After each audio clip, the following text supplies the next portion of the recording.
عجبتكم الخلفيات؟ ازاي نفعل الخلفيات دي وازاي ان احنا نعملها على موبايلاتنا؟ اول حاجة هتحملوا التطبيقين اللي انا هسيب لكم اللينك بتاعهم في وصف الفيديو او في الكومنتات، وهو التطبيق بتاع القمر، وهتدوسوا على انستول وتسيبوه لحد ما يخلص خالص. ولو ظهر لك ان هو ممنوع ان انت تحمل حاجة من الخارج، فدوس على الاعدادات وبعد كده ادخل فعل ان انت تقدر تحمل عادي من الخارج.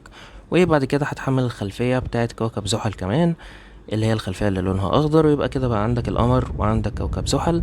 ودلوقتي هنشوف ازاي هنعمل الخلفية. هتطلع على شاشة الرئيسية عادي، وهتعمل كده تدخل على الاعدادات بتاعة الخلفيات، وتختار ان انت عايز تغير الخلفية. هتدوس الثلاث نقط اللي فوق دي وتدوس على اللايف وول بيبرز او اللي هي الخلفيات الحية. هتلاقي عندك هنا اكتر من حاجة، هتلاقي الخلفية اهي الخضراء بتاعة كوكب زحل، هتدوس عليها وتدوس على ست للهوم ولللوك سكرين. بعد ما هتعمل كده اوتوماتيك الخلفيه هتشتغل معاك. لو لقيت ان الخلفيه مش شغاله، هتبقى محتاج ان انت تراستر الموبايل او ان انت تراستر التثبيت بتاع الخلفيه تاني. طيب هنعمل ايه تاني؟ هندخل تاني على الوول بيبرز اهي، على الثلاث نقط، وبعد كده هتختارها تاني من اول وجديد وتشوف. طبعا هي ساعات للاسف بتعلق، فانت هتفضل ورا الموضوع ده لحد ايه ما تشوف هتشتغل معاك امتى. ممكن برضو يعني نجرب نغيرها كده للقمر. تمام. ممكن تختار اي نوع من انواع القمر، ممكن مثلا نختار المون دي، فاهو كده اشتغل اهو. هتلاقي نفسك ان انت من ال always on display للوك سكرين لشاشة الهوم. وخلي بالكو، مش كل الاجهزة هتشغل اللي في ال always on display هنا.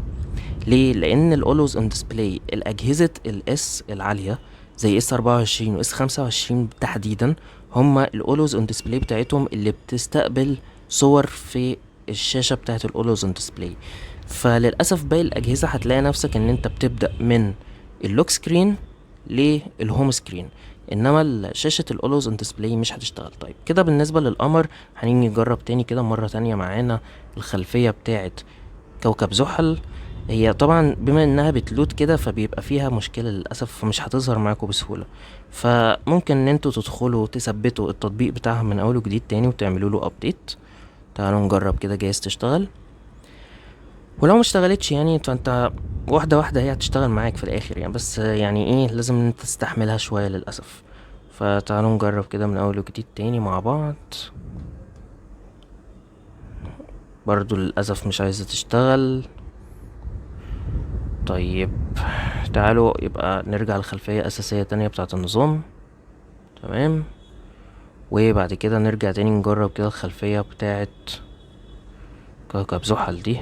كوكب زحل اهو كده بدأ يشتغل اهو. هتحطه برضو على الهوم واللوك سكرين، هتلاقيه اشتغل معاك اهو على الاولوز اون ديسبلاي، بعد كده اللوك سكرين والهوم سكرين.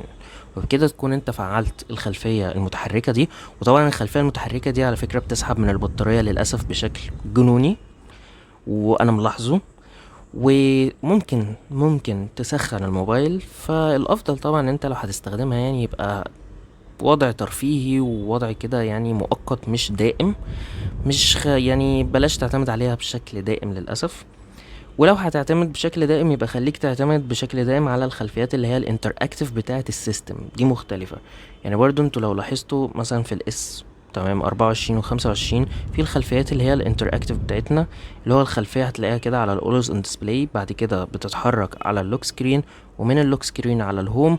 دي بتوفر في البطارية اكتر من البرامج الخارجية والحرارة. واصلا سامسونج بعد تحديث الوان يو اي 7.0 الحركة بتاعة الخلفيات دي دلوقتي بقت اصلا خفيفة، يعني هتلاقيه مثلا اتحرك اهو وثبتت. الاول كان في انيميشنز اكتر من كده فيها، وطبعا دي بتستهلك بطارية، فعشان كده سامسونج وقفت الموضوع شوية. ودي كانت الطريقة، واتمنى تكون عجبتكم، وما تنسوش تعملوا لايك وشير وتفيدوا غيركم، ومع السلامة.